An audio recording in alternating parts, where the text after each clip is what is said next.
Welcome to Fantasy Football G. We are here to take a look at your transfer targets for Game Week 21. What we're going to do in this jam-packed show is we're firstly going to take a look at what are the hottest transfers going in and out, and then we're going to go look at each individual position as to which are the best transfers for keepers, defenders, midfielders, and strikers. And finally, we'll end off the show with looking at the Hub AI's Wildcard team for Game Week 21. So, without further ado, let's get into it.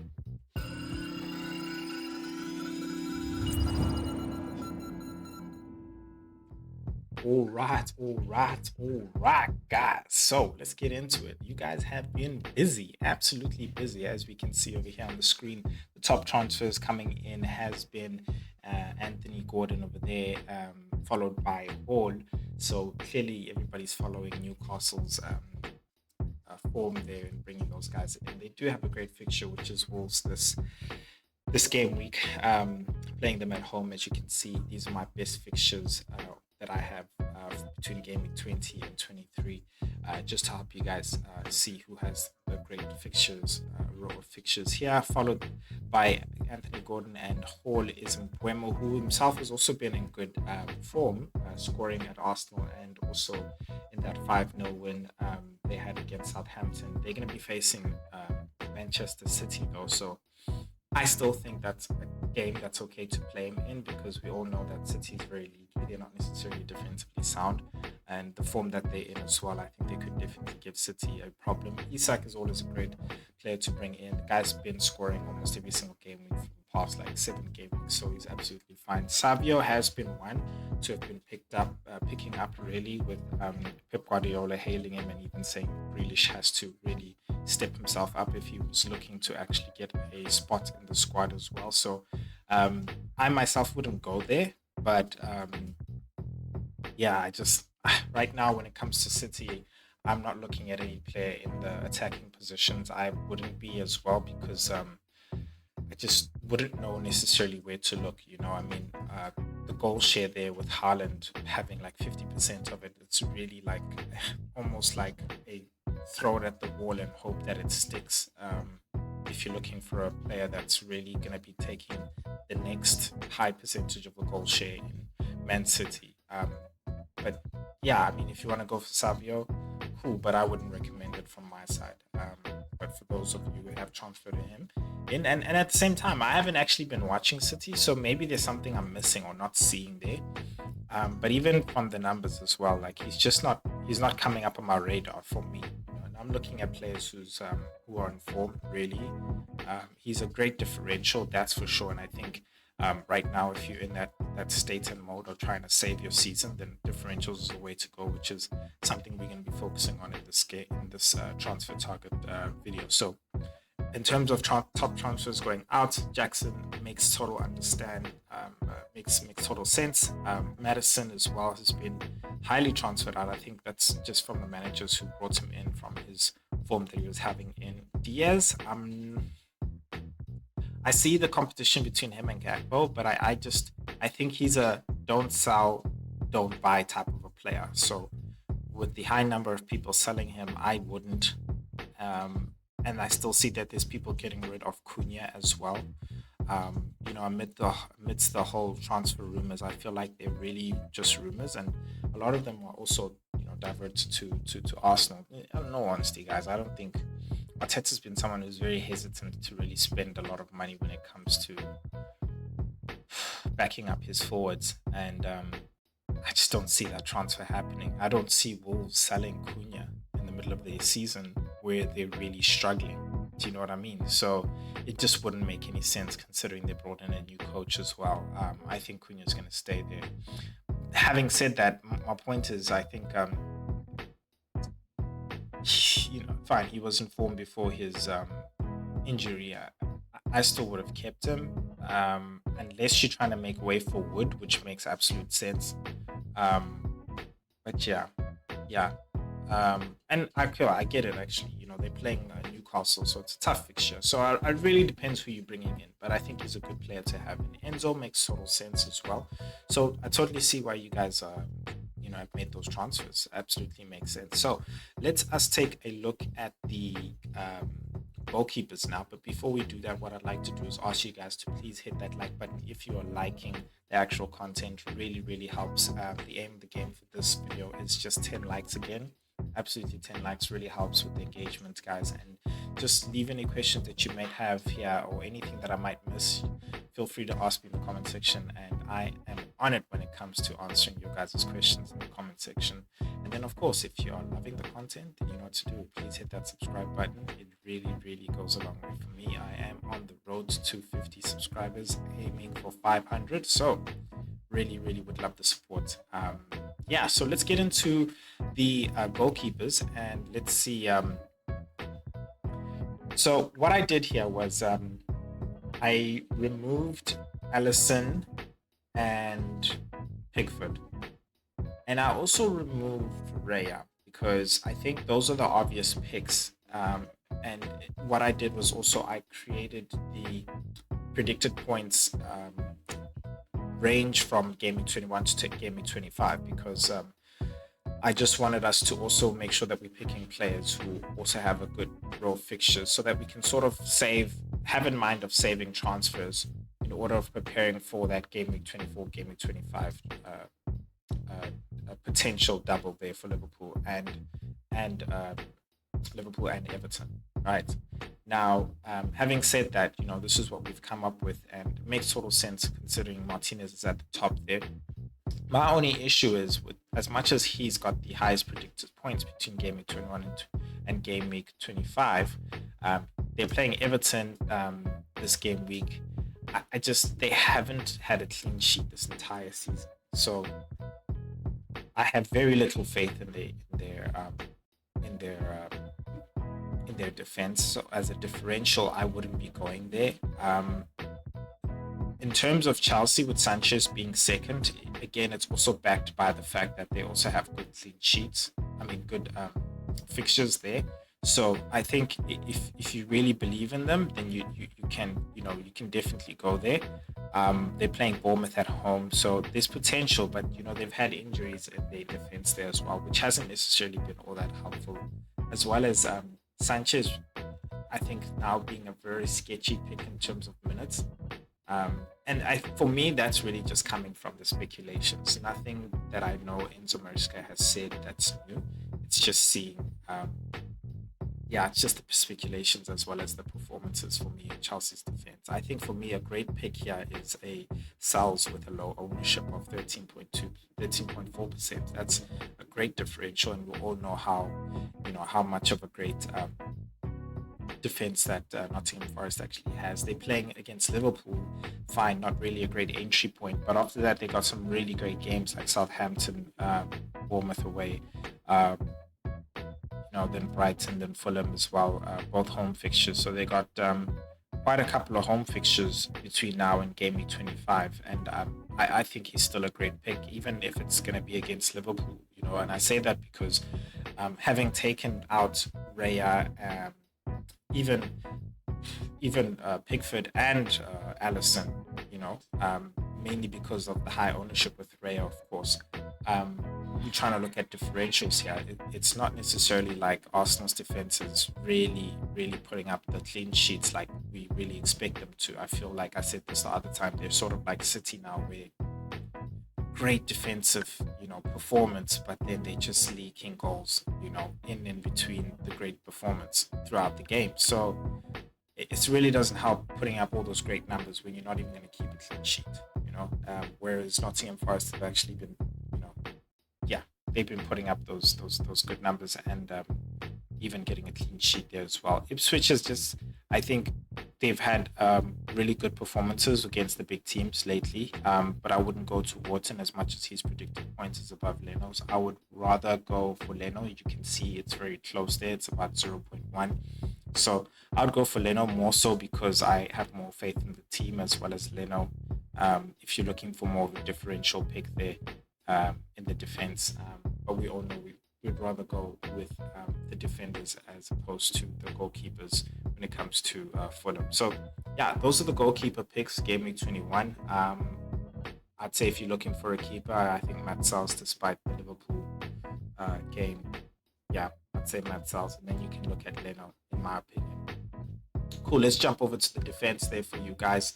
Um, Now, in the defense, what I did as well is I looked at defenders who are less than 5.5 because I think we all definitely have a Van Dyke, Gabriel, Trent. So you don't even want to look at those guys as well as they would inflate this in the sense because they have a double game week in that 24, 25. So I just thought, let me look at players, which is essentially the transfer targets that we've been making.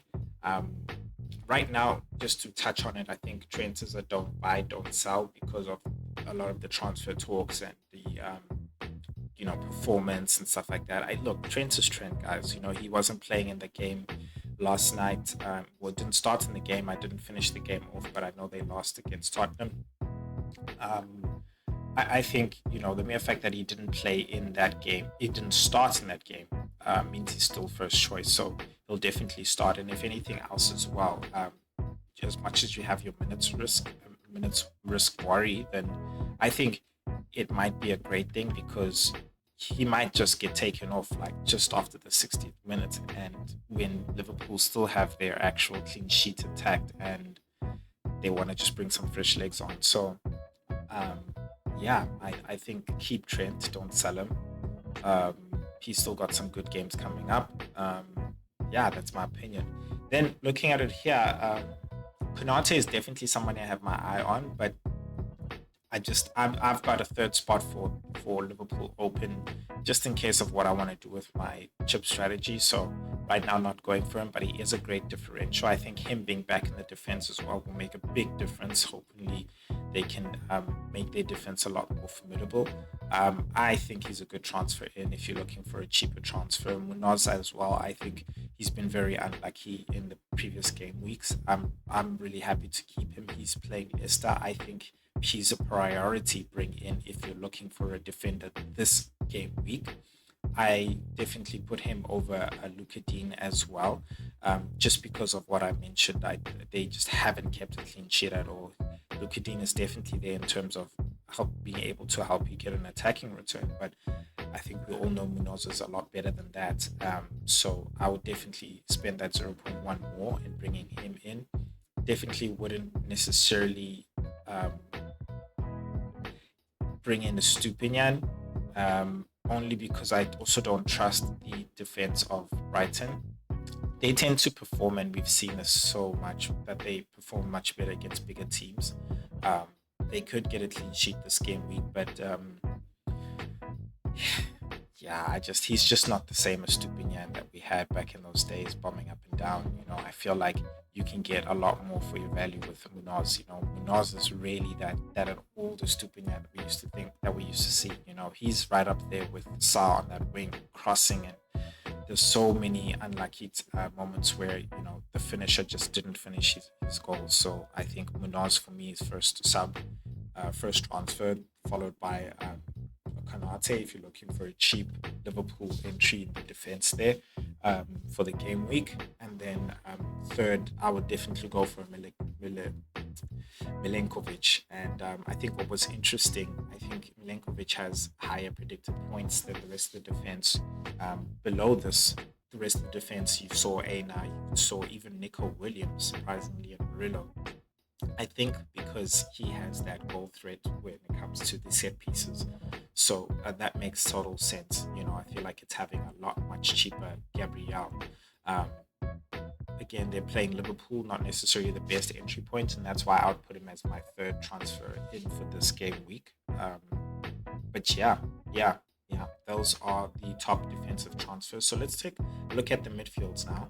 I think we'll find something a bit surprising, and that would be Cat. Where is Anthony Gordon? Now, relax, everybody. I think just touching on him, he actually shows up just below Mbuemo, and I would definitely bringing him in. I think you heard me at the beginning of the show as well, saying that look, he's definitely a great player to bring in. So don't even worry about him not showing here. I think this is also more so because of the game range. And look, they do have some great fixtures. You can see there they got Wolves, they got Bournemouth, and they got Southampton. So I think he doesn't necessarily feature here because if you look over here, out of the five, you've got um, one, two, three, penalty takers, and Sa and them, they've got some like immaculate fixtures as well. Playing Leicester right now, so um, yeah, I think that's probably why it doesn't feature here. But nonetheless, just to go into the players that are here, Gordon is a great pick, guys. Definitely go for him. Number one to bring in, if you have the money. Yeah, Luis Diaz is actually put here, and I think he's at the top because definitely of those double game weeks potentially. Um, so without that, I think Gordon would definitely be in here, probably even as number one. But nonetheless, uh, with Diaz, I think I'm starting to favor Gakpo more. Um, I think Gakpo's a lot. He's definitely been shown to be favored to start, and I think if things are not going his way, yes, fine, he'll be taken out. But we've seen he's in form. He is scoring almost every second game, week in, week out. So he's also a lot cheaper as well. So you get your value there. So I would be going for a Gakpo instead of a Diaz. But because of the amount of fixtures that Liverpool has, I wouldn't necessarily be worried about the minutes when it comes to Kakpo and Luis Diaz. I really feel like it's just a flip a coin type of a situation. I feel that Kakpo will be starting, but the impact that Diaz has in a team, I feel like even though he would be coming in the last 30 minutes and some games he'll even be starting, I think you could actually, between now, Game Week 21 and Game Week 25, I wouldn't be surprised if they had the equal or same amount of returns. Literally, I would not be surprised. Just because of how much football is left to be played and how to keep the team fresh and having no injuries, how much the rotation is going to be. I think you can go either way, but I would go Gakpo because he starts and he's in form as opposed to Diaz. Bruno Fernandes has a great fixture this game week. He's at number 2 in predicted points. He's playing Southampton. I think if you've got the money and you want to go for a high price player, you can definitely go for him. I just don't have faith in the team. Yeah, I just don't have faith in the team. That being said, and quickly moving on here, I would definitely go for an Eze as opposed to him. You can see there that Sa and Eze actually have the same amount of predicted points. I would put Eze more so on top just because of his recent form and points returns as well. Sa hasn't necessarily been clinical enough to really give him the points that he needs. Eze is a bit more expensive, just about 0.7, but I think it's worth it. Yeah, I just feel like it's worth it. He's a lot more central, so he's in that zone 14, that kill box, and he's got a lot more opportunity to score rather than Sa having to cut in and yeah, hope to be on the end of the ball. He's more so rather a man making the pass before the goal. Um, a lot of us went with him because more so of his form at the time. Am I regretting it? Look, man, he's highly involved in the team. You watch him with the eye test, he's amazing. He's not scoring right now. He's just not scoring. But that could change. That could change, and that could be the game against Leicester. So I think you could flip a coin if you want to go for either one of them. If you've got the money right now, if I had to choose, I would have gone for Eze as opposed to Sa.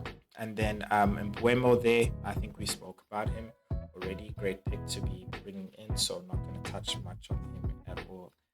But yeah, he's definitely a player you could be bringing in. So let's move on to the forwards. But before we do that, guys, just to mention again, please hit that like button if you are liking the content, and also subscribe. Really, really, really, really would appreciate it. Really helps the channel. The aim of the game is 10 likes today, and I'm on the road to 250 subscribers, aiming for 500. So really, really would appreciate it. Love for the love, guys. Thank you so much for the support.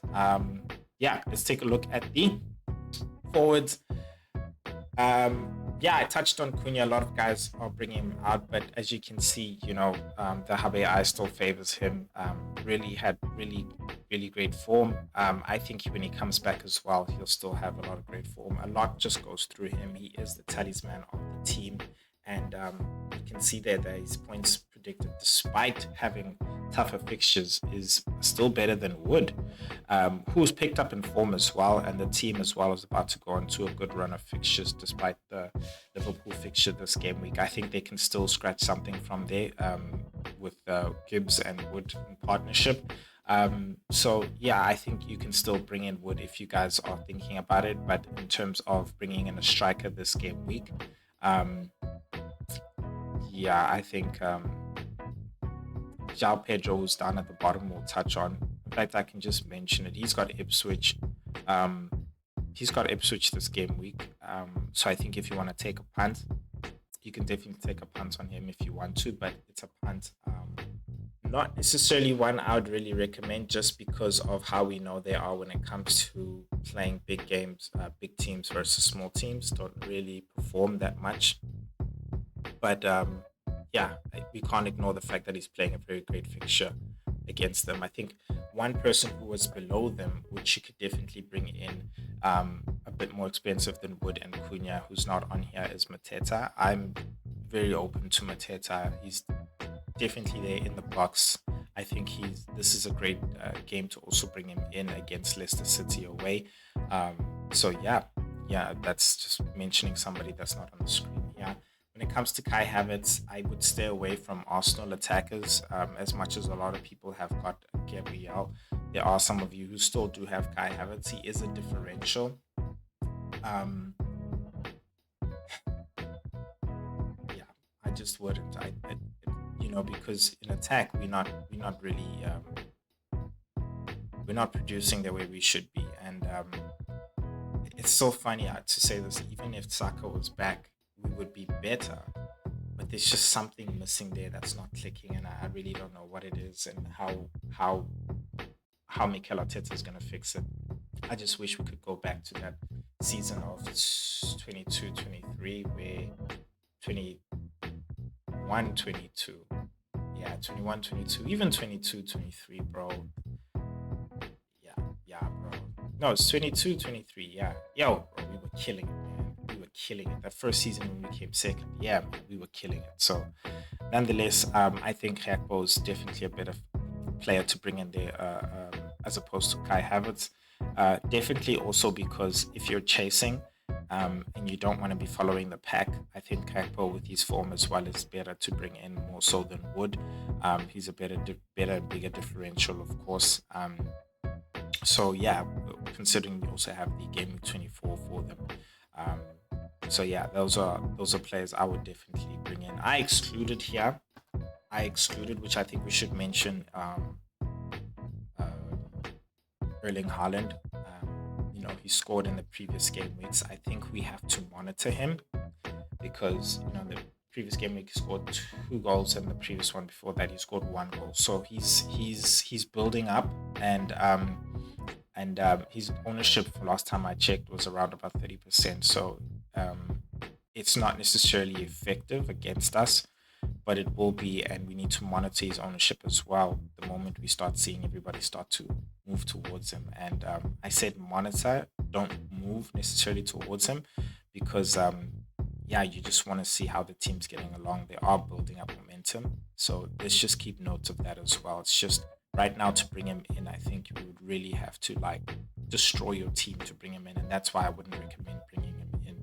I think there's still a lot of great options and cheaper options here in the game as opposed to bringing in Haaland. So yeah, that's my thing. So let's take a look at what the Hub AI has made of all of these game week points predictions and see what the AI team is like. And Lovey is trying to feature again. Lovey!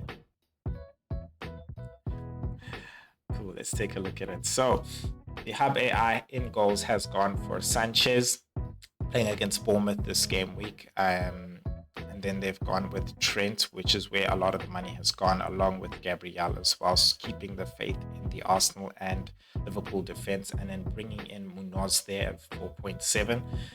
On the bench, having Milenkovic and Anderson, making a lot of sense with the money there. But I think this is a very different team as opposed to what I've seen them have when it comes to wildcards. A lot of the time, they put a lot of the money into the starting 11 and no money on the bench. So I previously would have seen a Greaves, but I think with Anderson being there, I think it's sort of them sort of putting a bit more money in because, I,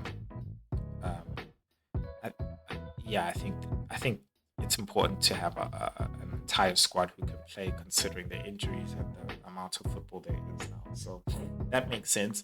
I'm sort of happy with that. I think so as well. That defense is really attacking, considering they all can get attacking returns, and I'm happy with also the defense as well. People starting on there. In the midfield, they got captaincy armband on Palmer. We'll talk about captaincy in the team selection video, which will come out next week because only next week will the games be playing. Sorry, not next week, this weekend. I'll release my team selection video. And then what was I going to say? Oh, sorry, Palmer. With Salah there and Sa in the midfield and Ahmad as the cheaper option because he's playing against Southampton, and Semenyo there on the bench. I'm okay with that. I think it makes sense, you go for Ahmad because he's playing Southampton, not instead of an Enzo there against Bournemouth. Yeah, it makes total sense. I just feel like somebody we're not thinking about a lot, we don't mention, is Jacob Murphy. He's cheaper at 5.1. He also got some really great fixtures. I think Ahmad for this game week is definitely a great pick, but I think if we can't afford a Gordon and we still want to get into that front three along with Isak, then Jacob Murphy is a great pick for us, and he's been in good form along with the entire front line of Newcastle. So if you're looking for a cheaper option than Ahmad there, then Jacob Murphy is somebody that you can bring in there. They went for a Sa, who's also a cheaper option than Eze. So yeah, I can see the thinking around there.